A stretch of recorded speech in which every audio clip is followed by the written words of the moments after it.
Didn't you miss that?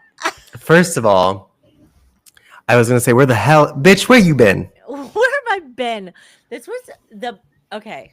We thought you were kidnapped. We thought you had Mhm. been abducted by aliens. We thought you had fled the country due to politics. I mean, all of the above, kind of. What's great is that you did announce so everyone knows, so I'm not like announcing it right here, but I had a baby. I had a whole ass baby.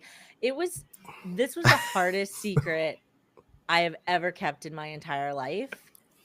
And I didn't intend for it to go this long. I really didn't think I could do it, but then a lot of things happened that I was like, I need to protect myself and the baby and not be stressed. So like it was one of those things that was like, I have to keep this secret. So this episode is gonna be very baby heavy, a couple trigger warnings about child loss. I want to just pre-warn everyone if you're listening and this might not be the episode for you. Um, but yeah, I had a Well, whole where do ass we baby. dive in? First of I all, don't even know. you already had a 1-year-old. Yes. So actually, I gave birth on February 4th, which was 5.5 weeks early. And my son turned 1 on February 10th. So we are the crazy lesbians that have 2 under 2, but like kind of 2 under 1, Yeah. which was crazy. By Yeah, it's 6 kind of. days, we were able to hit that like 2 under 1 years old situation. We Irish have a saying for that. It's called Irish twins. Mhm. Right now I don't think our son understands what she is. Like he treats her the same. He's 13 months now. Yeah. She's a month. He treats her the same as he treats our dogs. He kind of just like smiles and laughs at her and tries to I smack mean, her and that's grab how her. I treat babies. So I mean, I think we're on par of what a big brother's supposed to do. Um, but yeah, I kept it a secret, and I want to talk about that too because everyone was like, one, I had no idea you were pregnant. I'm like, that was the point. Also, two, why? Why did I keep it a whole ass secret? One, it's Right. iconic. I really wanted to do. I really wanted to do the whole like I'm, oh, surprise, I just had a Well, baby. I think it's important to conceal things from Yes, and I the want to talk about world, that too. Mhm. because let's be real, not everyone likes us, Yeah. okay? And so We there do are have certain families and personal lives and yeah. feelings and emotions, and we are real people. Despite if you don't like when we talk about removing the front desk or alley pricing or things like that, that aren't that deep people, and then you choose to have full on hatred for us as if we are the Trump administration. So I'm like, y'all, like we are queer, we have emotions, like come on, like I think, it's like okay. you said before, I think people think we're a really big company, and it's me and you and a handful of coaches. Yeah, and we're still a small business growing like a lot of y'all small And we're businesses. still So here. we're still here, we're still queer. So, I want to kind of go into Can you a pause few for a minute? things. You Yeah. don't have to pause it, but edit this out. I have to go cover the birds up because they're screaming and I can't concentrate. Stupid birds.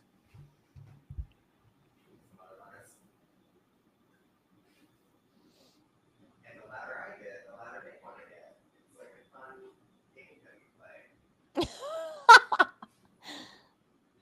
But the wonderful thing about birds is if you just cover them with a blanket, they don't make a noise. Okay. And we're back. And scene. Okay. So I want to just kind of paint a picture for our listeners and kind of let you into my personal life a little bit. But my wife and I had been trying to get pregnant for a long time. And we spent about a year trying. And it was failed. We were doing something called IUI where it's just like a simpler version than IVF. It's more affordable. It was covered by our insurance.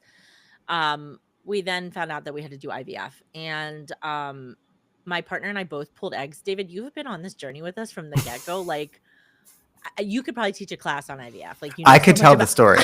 you. Yeah, you were there day one when my wife and I were giving each other shots because we were trying to pump up our eggs so we could pull eggs. At the time, this was in beginning of 2023. At the time, we weren't really caring. We had our donor and we weren't really caring which egg was used, whichever was healthiest. Unfortunately, I had a lot of fertility issues that resulted in me not being able to use any of my eggs. But my wife, being an overachiever, had a ton of eggs. So we ended up getting 5 An beautiful over embryos. egg achiever. An over egg. You're meant to be a dad. Like those are dad jokes to the extreme. And we had 5 beautiful embryos. We got them genetically tested. They were perfect. We had 2 boys, 3 girls. And my wife got pregnant on the first try. Our son, Isaac Shepard Manning, was born on February 10th, 2024. And I found out the very next day that I was pregnant with the other little boy embryo. So this was like such a beautiful moment for my wife and I. At the time, she had just given birth. The next day I'm finding I'm pregnant. We were just like fully That's a basking lot. in just emotions and tears and excitement. And we've always wanted a big family. So when we found out we had 5 embryos, we were like, we're gonna have all 5. We're not getting any younger. Kids are hard, life's hard. Dang. We're doing it, you know? I might have to just borrow one. Yeah, just take some of mine, you know? I know. Like, I think that's the then best. our kids would be related. How weird would that be? I know, right? They'll all be my wife's. Like, Yeah, they're all asteroids. genetically, they are all my wife's.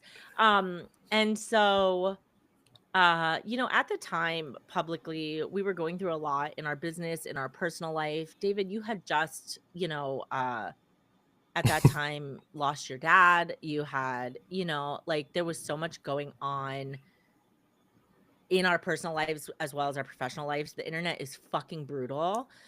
People on the internet are fucking brutal. And I don't think we truly knew how to like protect ourselves energetically as well as online.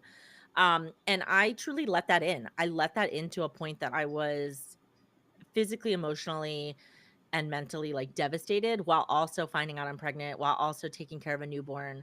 And I let the stress encompass me to the point that like, is that the word? Yeah, engulf. Engulf. Yeah, to the point that I lost that baby at 8 weeks. And I privately went through that. Obviously, David being my best friend was very involved, but I privately was going through that. And, you know, I quickly was like, I want to try again. We had 3 more embryos. I had a little, you know, we had 3 girls left. That was our last boy embryo. And when I found out I got pregnant, I was like, I am going to protect this baby at all costs.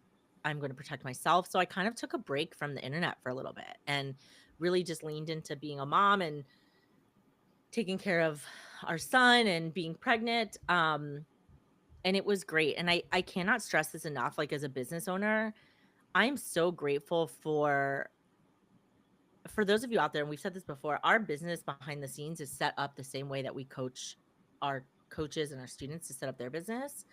And obviously having you as my best friend and business partner, it was so incredible to be able to take a break and to be able to take time off and to be able to step back a little bit or to heal or to mourn or just to have human functions.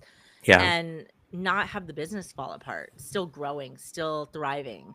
And I cannot stress that enough to like our listeners of like, you need to set your business up for anything that could come your way. Like that was the biggest lesson that I learned is like, whether you have a business partner, whether you are, you know, by yourself, like, is your business set up for anything? Well, you also being so affected by the social media, what do you feel shifted? Because since you've had a baby physically and since you've raised another baby physically, Yeah. I've just watched you kind of re-enter differently, kind of in this fuck it feeling, but more about like, I don't really have time for everyone else to worry about what everyone's issues are, such as comments or people that hate on us or whatever. What shifted? Because I think a lot of people experience this, but obviously going through motherhood and going through the loss of one child because of the stress, like what else do you think clicked for you? David, you have a booger.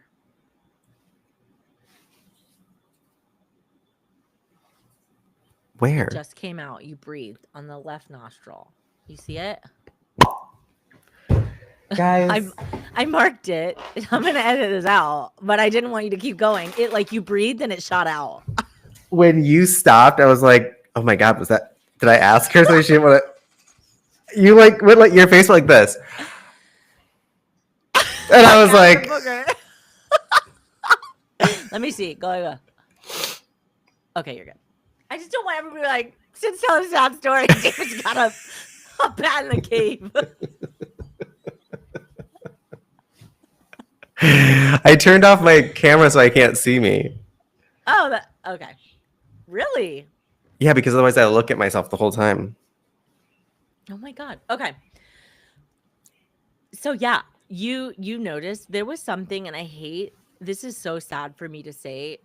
It took something so traumatic as losing a child to really just like knock me off my tracks. Like nothing in this world matters except for yourself, your health, your children, your family, the people you love. Like life is too short to give a fuck about some dumbass comment from someone that's probably going through something similar on the other side and is taking it out on us because, you know, Right.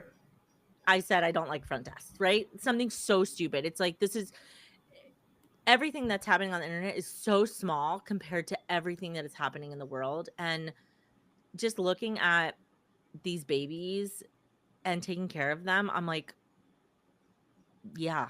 So it definitely transformed me as a person, as a friend, as a partner, as a coach to be like, what are we doing here?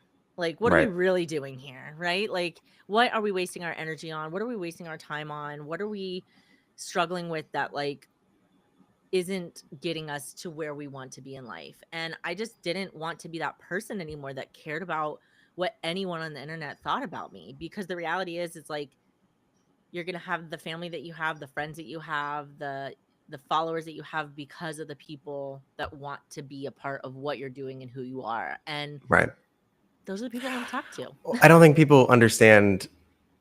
We don't want all the followers.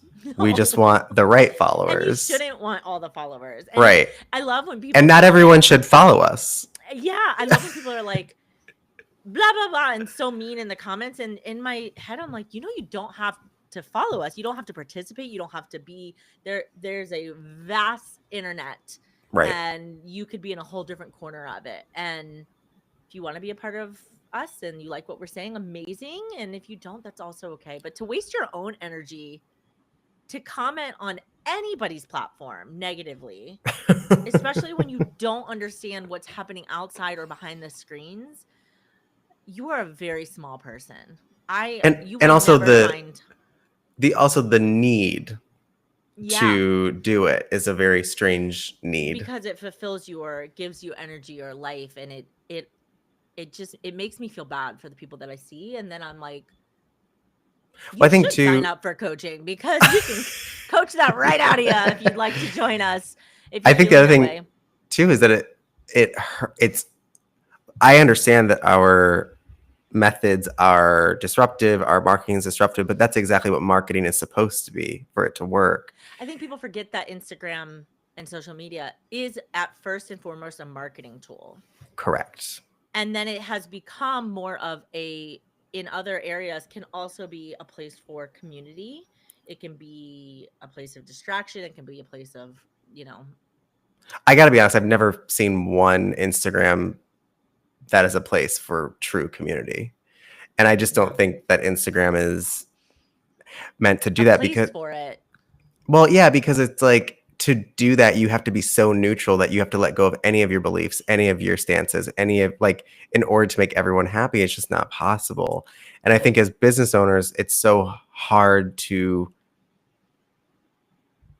just say what you want, which is also what makes our company unique, right? Is that you and I are not, Say what we want. yeah, we're not held hostage by anyone in the industry. And I think that freaks people out. All of our partners and sponsors have invested in us because they like our voice and what we're saying, not because they want to control it. And that's the beautiful part. And when we sign partners, they know the risk that they're taking, right? And of course, we don't ever want to put anyone in a bad situation, but I honestly don't think we've ever said anything that is really that cray cray. Yeah, and you'll never find out. What's funny is as disruptive as we are, we don't go into other people's comments. We don't repost about other people. We very much stay in our lane and our platform, and it's watching hilarious to watch. other coaches. There was this one coach. I'm not going to say her name. I don't even remember her name. She posted some horrible stuff on our comments, and then I went to her Instagram, and it's love and light and sharing. And I'm like, what has happened? Like, that's false advertising. Okay. Absolutely. We have not once said love and light over here. No. Anything pain and suffering. No. But it's like, but what's funny is we've never said it because I don't think we have to. I think the people that know what we're trying to do, I think hairdressers forget we're on their side. Yeah. Even if they don't like the way we're going about it, we're still even on their side. We're on your side. I think people take things very personally. Like if we say, there's a better way to do something or this isn't working, and they're doing that and maybe they feel it is working, they can't wrap their heads around, well, what if I did do it a different way? But also, just because they say that doesn't mean that me doing a la carte pricing makes me less than. And I think we get really defensive. I mean, if I got defensive over every post that told me what to do and what not to do, I would lose my mind. And I think that's what we're seeing is people losing their mind. And that's why my algorithm is curated with memes. Yes. But I do want to go back to like the situation where you had the miscarriage, because I think that was the first time that you physically saw the destruction of social media in your life. Yeah. I mean, not that it's been there before, but nothing like this, which I don't want to say it's all everyone else's fault. It's all social media's fault, but it's like it's our fault for investing so much into social media. Yeah. And I think too, I can fully talk about this now. It's been, it's been a long time, but I actually didn't fully have a miscarriage. My baby stopped growing. Like it just stopped growing, and he was never able to get a heartbeat or anything like that. And I actually had to go and have the child removed from my body, which when you go through that and you go through that with your partner, and I'll never forget the look on Astrid's face she's a doctor, and she was seeing the scan before they were telling me what was happening. And I could see it all over her face, and I'll never forget that moment. And I think that at that moment I realized like, oh, everything is going to change at my core level. Like my cells changed in that moment. And in June of 2024, I went for another transfer. I found out in July that I was pregnant. Were you worried? I was. A lot of things happen with IVF, and I think a lot of women don't talk to each other about it. And so it's funny, as I started to talk to other women, friends, moms out there, I'm like, why aren't my doctors telling me this? But like, when you have a transfer, there's blood. I was afraid I was miscarrying, or, that I was actually miscarrying.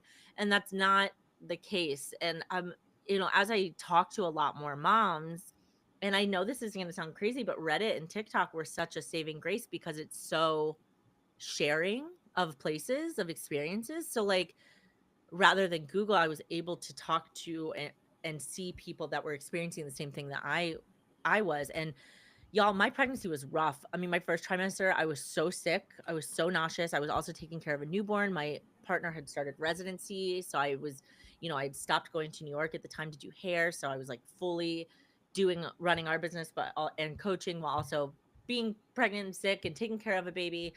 And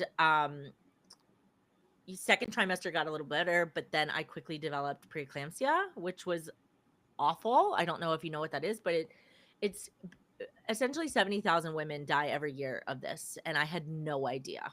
And it comes with a lot of blood pressure issues, swelling. You can have a seizure. Sid had little stumps for legs. I had to stop early. I had to stop early of the podcast. That's why you saw me disappear, because I was so swollen.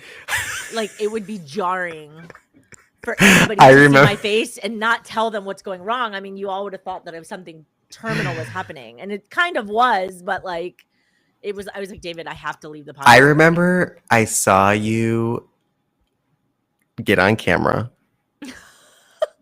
and you looked like Jennifer Coolidge. Yes, And I was the like- bridge of my nose was so. I'm gonna post pictures. You didn't even have a bridge. Oh my god, I was so swollen and miserable, and it was painful. All of my joints hurt, and then you have the doctors telling you like, this is such a serious thing. At any point, you could have a seizure and die. Like, so I'm just like.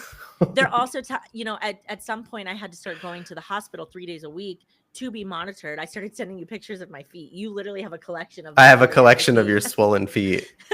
And to monitor the baby and myself, because at any point in any of those appointments, they were like, have your hospital bag packed because we might send you right to labor and delivery. And the downside of preeclampsia is that like you could also go into labor early. There could be a stillbirth. It could literally kill you or the baby or both. And I went into labor at 34 weeks. I went into labor, 5.5 weeks early. And I was like, I told David for weeks, I was like, I feel like my birth is going to be dramatic.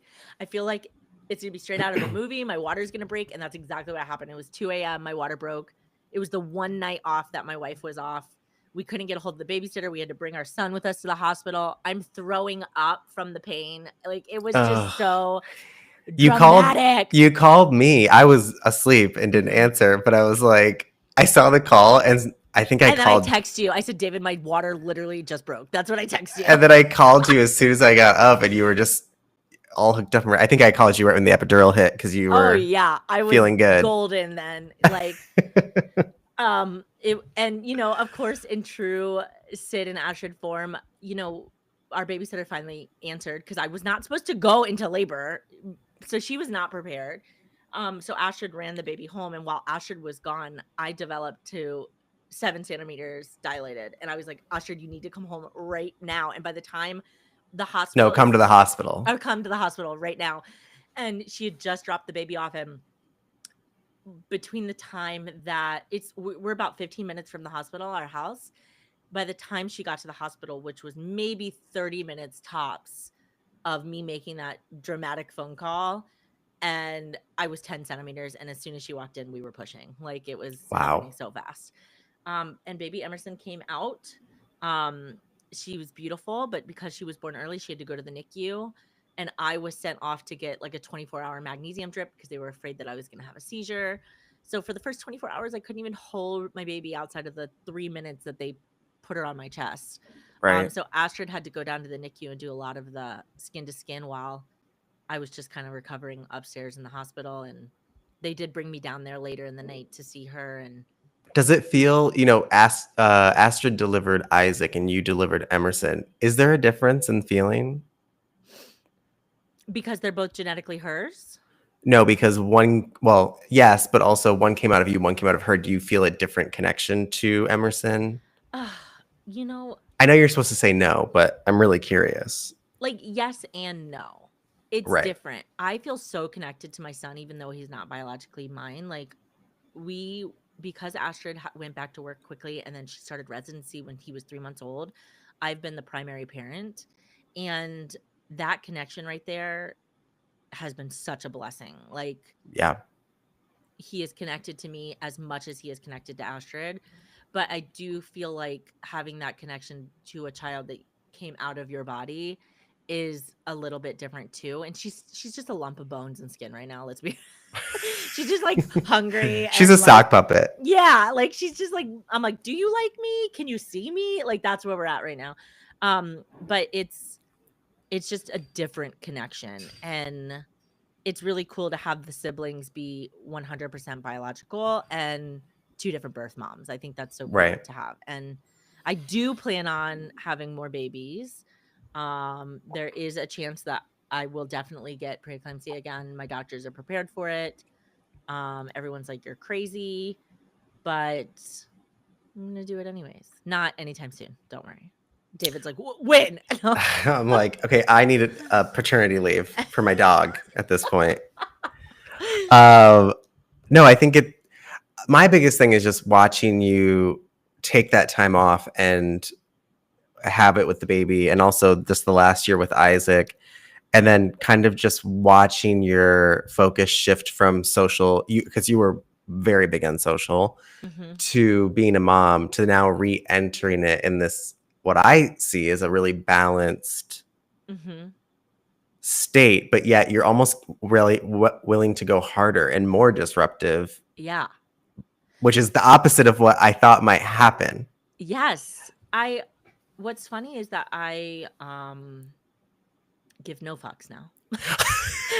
And I love it. And so, internally, like Of all between the two of us, the fucks that were given were mostly Sid. Yes. And now I feel like it's swapping. It's swapping. Yes. And I kind of love that. I mean, that's balance and partnership too. But I do think that, we were talking about community and how Instagram really isn't the place of it. Like you said, also you miss so much. Like, to have a community, you have to truly be in it, right? And so when you're following someone and you're like our community, it's off of. Oh, okay, yeah, I was gonna say. That's what I was gonna say. Like, outside of Instagram, our Destroy the Heritage community internally with our students is so incredible, right? And so it's like Instagram doesn't really matter because I'm looking at what's happening internally and I'm like, this is beautiful, right? And I'm seeing them go out on their own socials and talk about their successes. But I think something that really shifted for me is like in the DTH world, I teach a lot of social media and I'm obsessed with it. I'm obsessed with tech and marketing and just like constantly filling myself up with knowledge around social media. And I was so into creating systems around social media to make it easier for everyone, including myself, scheduling, things like that, all wonderful things. But the one piece that I was forgetting was caring so much around what other people thought that I couldn't fully be vulnerable in that sense and say what I wanted to say. And there's this beautiful, I don't know, I feel empowered in protecting myself on the internet. I do not care if I have to block you. Bye-bye. Yeah. Like, if you don't have anything nice to say and you're not willing to have a proactive conversation or even talk to me, you can just go fuck yourself, because the reality is, like, you don't matter. And we don't matter. And we don't matter.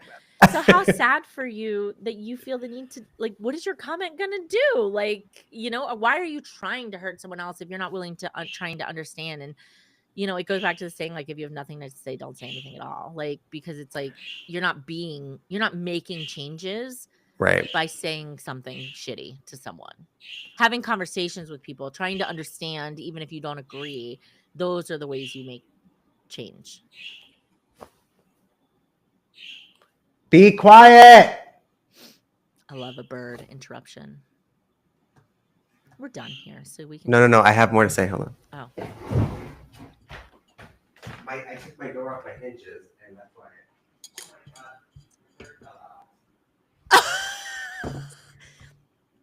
Did he fall off? Where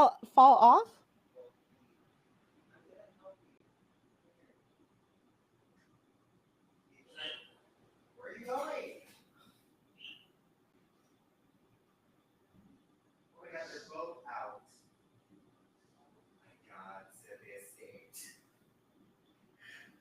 Hold on. Here. You know what? They're fine like that. And I'll finish, and then I'll go save them. Did you mark this? Yeah. Okay, ready? Yep. I think, like, the last thing I would say about social is helping people get to this place where they understand that our social media and what we choose to say is our right. And it's marketing our company. When people are like, it's everyone's right. It's everyone's right. It's like, that's what everyone should be doing. I say all the time, I'm like, if you wouldn't let someone come into your home where you're sharing parts of yourself and say the things on the internet to your face, they don't get to come on my feed and in my comments when I'm sharing my thoughts and experiences for anybody that has commonality to shit on me when they don't even know me. Right. Or really what we do. Right. At least talk to me. Then if you say that comment, I'd be like, well, that's valid. You at least took the time to hear my perspective and me hear yours and have a conversation and choose to agree with each other or disagree.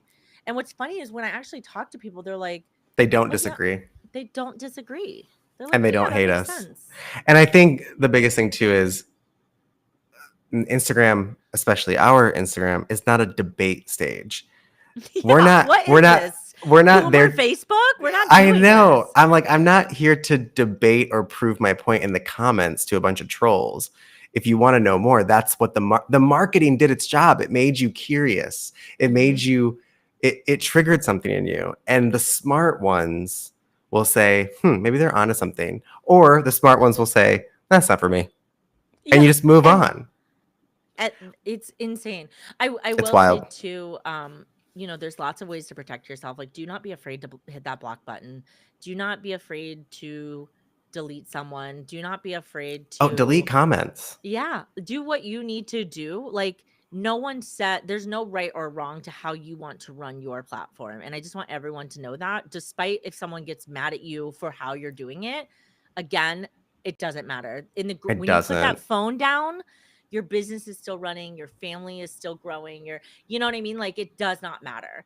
And so we actually turned on something that's like, you can't comment unless you follow us. You can't Oh, it's participate in the conversation best decision we unless ever made. you are actually choosing to be a part of what we're talking about. And so just because we showed up on your For You page and you've never seen us, you've never listened to our podcast, and you decide to like say some shit, no, like you have to Also, follow if us and you're participate.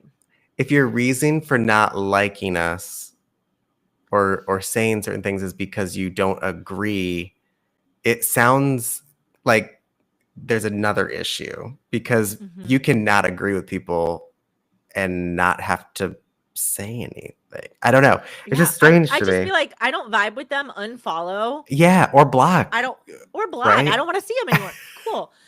I will say, you know, someone DM'd us and they were not following us, and they were like, I really wish you would let people comment because that post, I have a lot to say about that post. And we didn't respond to them because, again, No, I think I cared. blocked them. But I'm like, I'm like, you're not, there is no conversation to be had here or debate. And that's not what our platform is for. We're not sitting here trying to like, It's like yelling at fight with Nike everyone. for selling Nike shoes. Yeah, it's just, Or Nike being like, we're the best running shoe. And people being like, no, you're not. yeah. Adidas, like Brooks. Like, okay. And the lesbians come over with their, But what is that's it, also Doc Martens? That's also the beautiful part of That's the point of the social media, internet, is to find your you can- peeps. and yeah, you can gravitate towards what and who you want to see. And I think go do that. And if you have something that doesn't align with you, don't participate. Like, the energy you're I think what wasting you're on saying is get a participating life. yeah, essentially. And I think maybe having babies gives you that life. Mhm.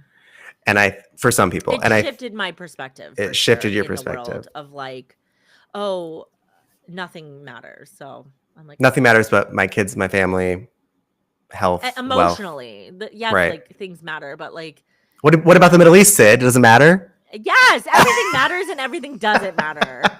What doesn't matter is the bullshit comments that someone chooses to leave that Right. I was letting affect me to my core and challenge my mental health and my physical body. I like that you shared this, because I think a lot of people suffer with this more than we talk about.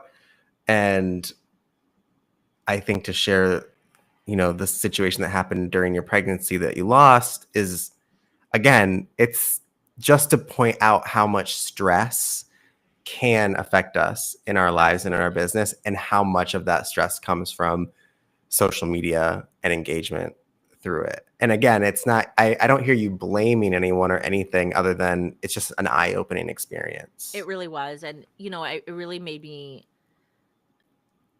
I really hope it changes. And I know that it's not, because everyone's hurting. And sometimes the way that is expressed is through hurting other people. Like, Right. someone very close to me said, hurt people. And it's the absolute truth. Like, when you are hurting, you want to harm and hurt. And I think too, like, you know, there's children on social media that Oof. are bullied and then take their own lives, and I just can't grasp that. So like I you know, I just think that like we have to do better as generations, as society, of like really picking and choosing of like, if you're going to comment, do more, have a conversation, participate, you know, don't just try to have a high school debate in a section. Agreed. Comment section. Well, I'm happy that you're back. I'm happy that you're healthy. Too. I'm happy that we have Isaac and Emerson to join your family. And I'm also happy that you get to say where the fuck you want this year. I love it. Stop. We don't have time for another one, but that was really Okay. good. We are going to record. I booked it for next week. I booked it for Monday because I have